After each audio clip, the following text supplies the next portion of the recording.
Welcome to my channel. இப்போ நம்ம யாரை பற்றி பேச போகிறோம்னா, மக்களை ஏமாற்றிட்டு அதில் அந்த வருமானத்தில் வாழ்ந்துட்டுருக்கிற ஒரு பொய்கார இளவரசனும் பொய்காரி காயத்ரியும் அவங்கள பற்றி பேச போகிறோம். டெய்லியும் இதை பற்றி நான் பேசிகிட்டு இருக்கிறோம்.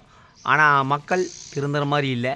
ஆனால் மருந்து எவ்வளோ விலைங்க, அந்த மருந்து கொடுக்கலாமா, அந்த மருந்து எங்களுக்கு கொடுங்க, எங்கள் குடும்பத்துக்கு கொடுங்க அப்படின்ட்டு ஒரு முட்டாள் இல்லாத சப்ஸ்கிரைபர் தான் அந்த நம்ம இலவசனோட சப்ஸ்கிரைபருமே பொதுமக்களுமே. அதாவது நீங்கள் ஒரு மருந்து கொடுக்கணும், டாக்டர்கிட்ட தான் கேட்கணும். அதை விட்டு போட்டு நம்ம பொய்கார இளவரசங்கிட்ட கேட்டேன்னு வச்சுங்க, அவனுக்கு நம்மளை நம்புகிற நிறைய முட்டாளு இருக்கிறாங்க அப்படின்ட்டு இதான் நினப்பு. ஆனால் அதை கச்சிதமாக பண்ணக்கூடியவர் தான் நாம் எல்லாருமே. நம்மளை மக்களை காப்பாற்றுற தெய்வம் சொல்லிட்டு இருக்கிற முட்டாள் சப்ஸ்கிரைபர் இருக்கிற வரைக்கும் நம்ம இளவரசனை இங்கே ஒன்றுமே பண்ண முடியாதுங்க. அதாவது அவரோட பித்தலாட்டம் தான் அந்த வாய்ஸ் நோட்ஸ் அடுப்புறது ஒரு பெரிய விஷயமே கிடையாது. எதனால் நான் இதை சொல்கிறேன்னா, வாய்ஸ் நோட்ஸு யார் வேணால் அனுப்பலாமா, ஃப்ரெண்ட் அனுப்பலாம், சொந்தக்காரன் அனுப்பலாம். அது விட்டு போட்டு வாய்ஸ் நோட்ஸ் அனுப்பியாச்சுங்க. நான் திருந்திட்டேன்ட்டு நான் சொல்லக்கூடாது. அதாவது அவங்க ஊரில் இருக்கிறவங்களுமே நம்ம ஃப்ரெண்ட்ஸுலேருந்து தான் சொல்லணும். இளவரசன் எந்த காலத்துலேயும் திருந்த மாட்டார். ஏன்னா மக்களை ஏமாற்றிட்டு கொள்ளையடிச்சிட்டு இருக்கிற ஒரு கொள்ளைக்காரன் தான். நீங்கள் சமீபத்தில் இந்த ஒரு மாதம் எடுத்து பார்த்தீங்கன்னா நம்ம இளவரசனோட சேனலில் வீடியோ வந்திருக்காது. கேட்டால் அவருக்கு டைம் இல்லையாமா. அதை சொல்கிறதாருன்னா அந்த பொய்காரி காயத்ரியுமேக்கு என்ன வேலைன்னா, கணவர் மக்களை ஏமாற்றி சம்பாதிச்சிட்டு இருக்கிறா. அது யாரை ஏமாற்றி சம்பாதிச்சா என்ன, நம்மளுக்கு தேவை ஆடம்பரமான வாழ்க்கை. நம்ம ஆடம்பரமாக வாழ்க்கை இருக்கணும். கணவர் எந்த இடத்துலையும் முளைக்கக்கூடாது. அந்த பொதுமக்களுக்கு சுத்த அறிவு இருக்குதா, அறிவு இல்லாமல் இருக்கிறாங்களா, மான மரியாதை இருக்குதான்னு கேட்டால் சுத்தமாக எதுவும் தெரியாது. பொதுவாக நீங்கள் ஒரு மருந்து சாப்பிடும்போதே அந்த டாக்டர்கிட்ட கன்சல்ட் பண்ணிவிட்டு சக்சிஜன் கேட்பாங்க. எந்த ஒரு சக்சிஜன் இல்லாமல் இந்த ஆள் வாங்கி கொடுக்குற மருந்தை வாங்கி சாப்பிட்றாங்கன்னா அப்புறம் இவங்களாம் என்ன சொல்கிறேன்னு தெரியல. மொத்தத்தில் இவங்களோட பணம் கண்டிப்பாக ஏதோ ஒரு அகலபாதாளத்துக்கு தான் கண்டிப்பாக போகும். இந்த வருஷத்தில் ரொம்ப கீழே தான் போகிறாரு. அதாவது யூடியூப்பில் எல்லாருக்கும் ஒரு திறமை இருக்குது. எந்த ஒரு திறமை இல்லாத ஒரு மூளை இல்லாத மனிதன் தான் இளவரசன். அதாவது ஒரு கோயிலுக்கு போனால் அந்த கோயிலை குறை சொல்கிறது. சமீபத்தில் ராமேஸ்வரம் போயிருப்பாருங்க. சாமியெல்லாம் கும்பிட்டுருக்க மாட்டார். அங்கே போய் அந்த கடல் நீரை சேர்த்து தண்ணிட்டு இருப்பார். ரொம்ப கேவலப்படுத்தி தான் பேசியிருப்பார். அப்புறம் சபரிமலைக்கு போனால்தான் அந்த சபரிமலையோட வரலாறுலாம் சொல்லியிருக்க மாட்டார். அந்த சபரிமலைக்கு போகும்போது இவரோட புத்தி எங்கே போச்சுன்னா, ஐயோ நம்ம மக்களை ஏமாற்றிட்டு மருந்து விற்றுட்டு இருந்தோம், நம்ம இந்த 5-6 நாள் சபரிமலை வந்துட்டோம், அந்த வருமானம் போகுதேன்ட்டு பேசிகிட்டு இருந்திருப்பார். ஆனால் எல்லோரும் நம்பிட்டு இருக்கிறீங்க இவங்க மக்களை காப்பாற்றுறோம், குடியில்லாத மாநிலமாக மாற்றுறோம் அப்படின்னு நினச்சிட்டு இருக்கிறாங்க. அதெல்லாம் கிடையவே கிடையாது. இந்த மருந்துனால் நம்ம இளவரசனுக்குமே பொய்காரி காயத்ரிக்குமே எவ்வளோ வருமானம்னா, கிட்டத்தட்ட பார்த்திங்கன்னா ஒரு பேக்கெட்டில் 1000 1500 2000 2500 லாபத்தில் கிட்டத்தட்ட ஒரு 5 லட்சத்துலேருந்து 6 லட்ச ரூபா இவங்க வருமானம் பார்த்துருப்பாங்க. இவரோட ஐடி இன்கம் டேக்ஸ் துறைக்கு யாராவது கம்ப்ளைண்ட் பண்ணால் இவரோட ட்ராக் பண்ணணும். ஏன்னா ஒரு ஜிஎஸ்டி இல்லாமல் ஒரு மருந்து விற்கவே கூடாது. எந்த ஒரு மருந்தாக இருந்தாலுமே ஜிஎஸ்டின்னு ஒன்று இருக்குதுங்க. எந்த ஒரு ஜிஎஸ்டிலாம் மருந்து விற்றுட்டு மக்களை குடியிலேருந்து காப்பாற்றுறேன் அப்படின்ட்டு பொய்யும் பித்தலாட்டங்கள் பேசிகிட்டு இருக்கிறாங்க.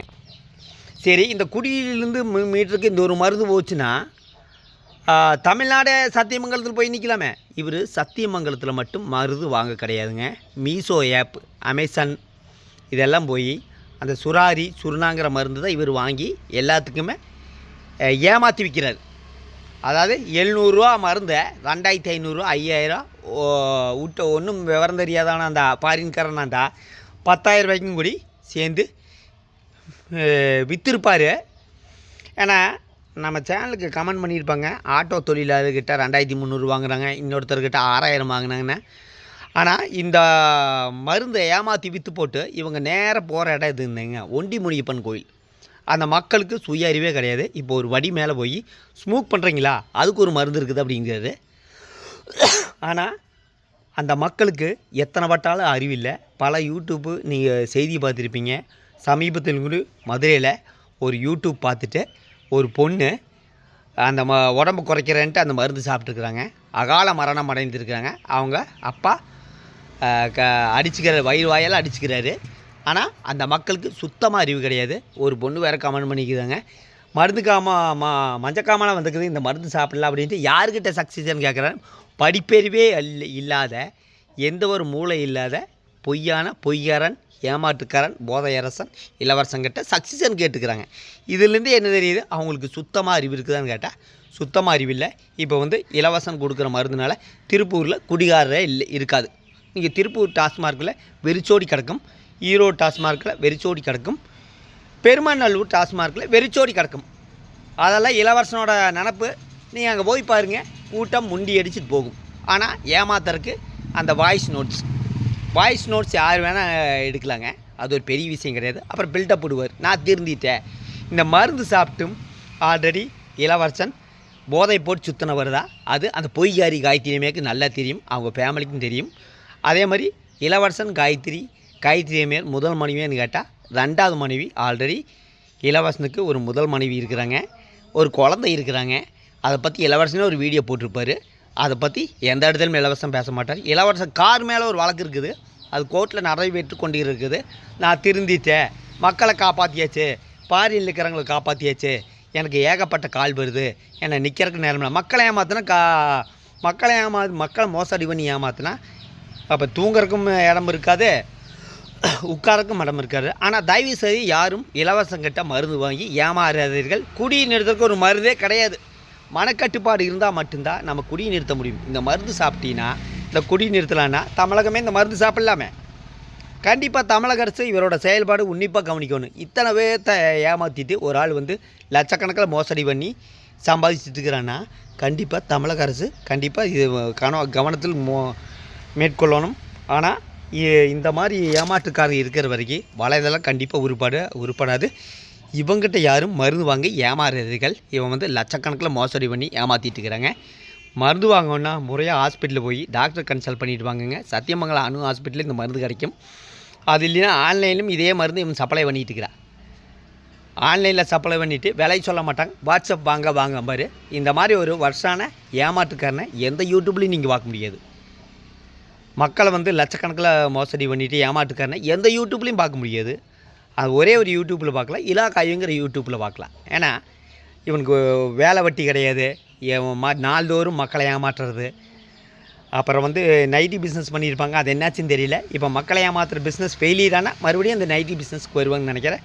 மொத்தத்தில் இளவரசங்கிட்ட யாருமே மருந்து தயவு செய்து வாங்காதீங்க, வாங்கி ஏமாற வேண்டாம். என்னுடைய தாழ்மையான வேண்டுகோள்.